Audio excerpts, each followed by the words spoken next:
Hey designers, welcome back to the studio.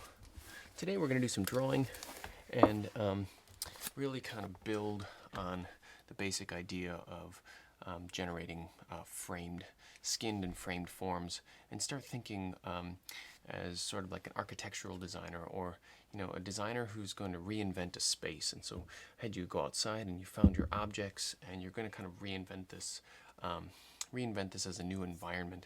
This kind of gets to the heart of what I think design, what I think is really interesting about design. It's just that, like if a lot of our earlier projects were sort of merely bringing things to life that didn't exist, purely from like a fabrication standpoint, like you just did not know how to bring this thing into the world. Now we're going to start thinking about design in terms of literally coming up with ideas that don't exist, right? Like instead of a material and fabrication approach to sort of designing, we're going to be designing by including this conceptual approach to it. Like, what could this thing be? Could this be, instead of just like a small hand-sized rock, could this be a cliffside, right? Could it be at that scale? And could I be imagining as a designer what it would take to sort of implement some sort of structure, architectural structure that hangs off the front of that? It's really hard to think through those things given our sort of first set of skills, right? Our fabrication skills, because you have to like do it in order to think it.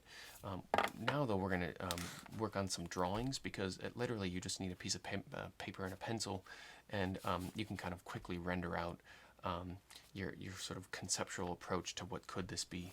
So grab yourself a pencil, grab yourself a sketchbook. We're going to be working on at least a couple pages here. I'm going to work through a couple of basic concepts with this stone here, kind of show you how I might kind of walk myself through, kind of plow through some of the bad ideas, see what I can't do to suss out some good ideas. Just about every time I sit down, right, I've got to go through this ritual where I have to overcome this idea that I just can't come up with new ideas. Generally, I would say that your hand will generate new ideas as long as you give it some time. So pull out some pencils, maybe an eraser, but maybe a pencil and a pen would be better even than an eraser. That way you're not constantly eliminating those old marks.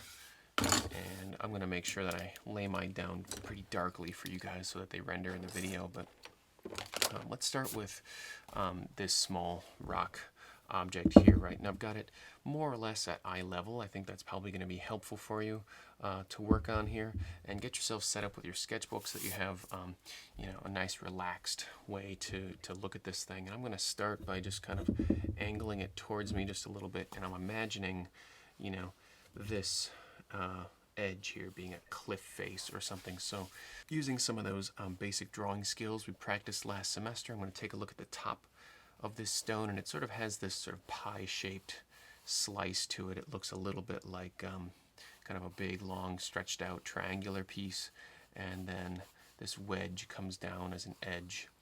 And so just there, I'm already kind of starting to kind of feel the scale of this thing. I'm imagining, for example, instead of it just sitting on a wooden block here, maybe imagining there being sort of like a wild and crazy sea down here at the bottom. That sort of helps me sort of imagine the scale a little bit better, as if it's not just sitting here in my studio.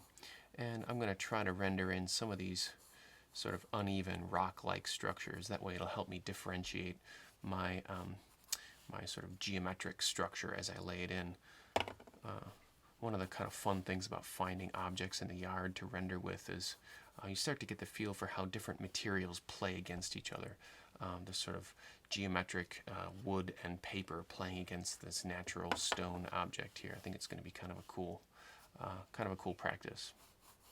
This doesn't have to be perfect rendering, but get it just sort of to suggest the different feel for what you're working with. So got my edge here. This is the thing I'm most interested in designing around, and I'm not going to fuss too much about the kind of light dark areas, but I do want to sort of know where maybe the bottom of this thing would be and where the top of it would be. So let's start really, really simple. Let's just imagine I'm going to build right on top of this object, right? Bring in some sort of structural form. Now, to my eye, this scale feels really silly. That's way too big. And so I'm going to imagine something much smaller, but it can be helpful to sort of start with some of the basic forms I know, a lot about. If I'm really kind of struggling hitting a wall with, what should I draw, right? Just remember that we started kind of practicing some of these basic forms in the studio earlier this semester. And if you're looking for sort of designing and building architectural forms, you could start with those sort of simplistic geometric solids. They're okay to work with. One of the other things that will kind of be limited by here, right, is we have to be able to build these things. I would like you to use the skinned and framed technique for this, and so whichever structure you draw here, just kind of keep that in mind that we will be fabricating at some point. So let your imaginations go crazy, but also just kind of keep in mind that we've got to keep it within the realm of the ability of fabricating. So I'm going to just start, by kind of constructing a prismatic form on top that sort of matches the sort of triangular shape on the top of the stone here. So imagine, for example, that the base of my prism, I'm going to switch to a pen here maybe so that it renders just a little bit differently. The bottom of my structure matching the general shape of the stone here, and I'm going to come straight up off of that stone, imagining, right, that I'm using a similar sort of faceting technique here. So here's one way that I'm able to sort of describe the difference between a designed or engineered structure and the sort of natural stone. I really like the way that these straight lines feel against the kind of jagged rocks. But that's pretty simplistic, right? I've just kind of like plunked it on top. What about if I really played with this edge here and I sort of imagined, what kind of structure might I be able to get that sort of dangles off the edge, or maybe even splits the face here, splits that this edge here. So maybe my structure at its heart is a rectangular prism, cube shaped, right?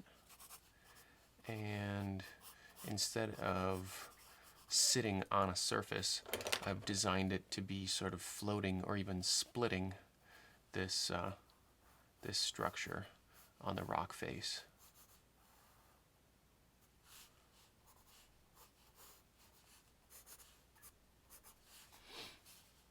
So now the rock comes down through the center of my structure. I'm going to lift out some of my original pencil lines here. So I'm fairly confident that using the skins and frame technique I could build a rectangular prism, but what might be sort of an added level of complexity then to that rectangular prism would be how to get the sort of irregular shapes of the rock here to sort of cut into the prism right at the top and split it. Now I might also start to think about too, like, okay, just in terms of design, how might this structure be balanced on that rock face? Maybe I can kind of start thinking about some sort of support system mounted to the rock face itself. Now I'm getting kind of almost like approaching this as an engineer. Like, if I was going to construct this thing, what might be holding this structure in place? But even engineers, to a certain point, have to kind of imagine things that don't exist. These sort of support systems look, I don't know, in my mind, maybe like giant steel girders, and I could do them really elegant and clean, or I could kind of keep it crude and design them almost more like they were some sort of like mining structure from the turn of the century, and just using all kinds of planks of wood to sort of support it, bolted into every last little structure and crevice, so it starts to feel a little bit more like a spiderweb structure. One of these, has this kind of like elegant, clean, modern look. One of these looks a little bit more like it's fabricobbled into place and barely hanging on. Both of them could be sort of interesting approaches to a stone object like this. Now I'm going to tip this guy on its side and rotate it around and see what else I've got here. So here's kind of an interesting, interesting form. I've got this sort of leaning triangular wedge. I mean, what if I could get a structure to sort of live in the sort of open or negative space of this rock. So as it sort of leans over, my structure would sort of fill in that void. In order to kind of visualize that, render in the sort of large surface of the rock here. So roughly sits flat with a kind of chipped up back.